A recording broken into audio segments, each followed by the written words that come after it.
കൊല്ലം കടയ്ക്കലിൽ അച്ഛനെയും മകനെയും ചുറ്റിക കൊണ്ട് തലക്കടിച്ച് കൊലപ്പെടുത്താൻ ശ്രമിച്ച കേസിൽ 3 പേർ അറസ്റ്റിലായി. ചരിപ്പറമ്പ് വെളുന്തര സ്വദേശിയായ ഉണ്ണി, സുഹൃത്തുക്കളായ ബിനു, രഞ്ജിത്ത് എന്നിവരെയാണ് കടയ്ക്കൽ പോലീസ് അറസ്റ്റ് ചെയ്തത്. വെളുത്തര സ്വദേശികളായ വിഷ്ണുവിനും അച്ഛൻ തുളസീധരനുമാണ് ഗുരുതരമായി പരിക്കേറ്റത്.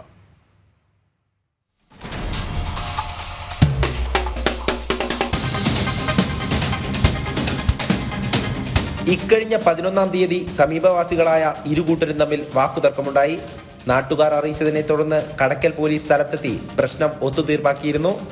എന്നാൽ രാത്രിയോടുകൂടി മദ്യപിച്ചെത്തിയ ഉണ്ണി ഉൾപ്പെടുന്ന 3 സംഘം വിഷ്ണുവിനെയും അച്ഛൻ തുളസീധരനെയും വീട്ടിൽ കയറി ആക്രമിക്കുകയായിരുന്നു.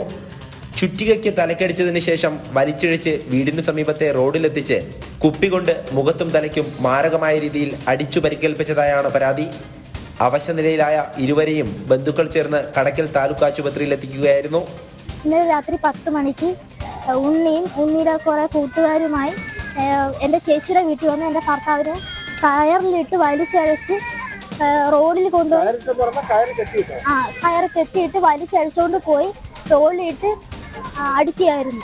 അത് എൻ്റെ അമ്മായച്ഛൻ കണ്ടുകൊണ്ട് വരുന്നത് എൻ്റെ അമ്മായച്ഛനെ അടിച്ചു. ചുറ്റിയല്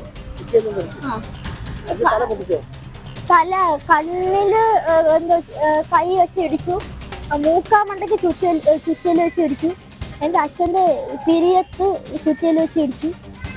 തലയ്ക്ക് ഗുരുതരമായി പരിക്കേറ്റ ഇരുവരെയും തിരുവനന്തപുരം മെഡിക്കൽ കോളേജ് ആശുപത്രിയിലേക്ക് മാറ്റി. ചികിത്സ കഴിഞ്ഞ് തിരിച്ചെത്തിയാണ് ഇരുവരും കടയ്ക്കൽ പോലീസിൽ മൊഴി നൽകിയത്. മൊഴിയുടെ അടിസ്ഥാനത്തിൽ കേസെടുത്ത കടയ്ക്കൽ പോലീസ് 3 പ്രതികളെയും ചരിപ്പറമ്പിൽ നിന്നും പിടികൂടി. അറസ്റ്റ് രേഖപ്പെടുത്തിയ ശേഷം 3 കോടതിയിൽ ഹാജരാക്കി റിമാൻഡ് ചെയ്തു. ജനം, കൊല്ലം.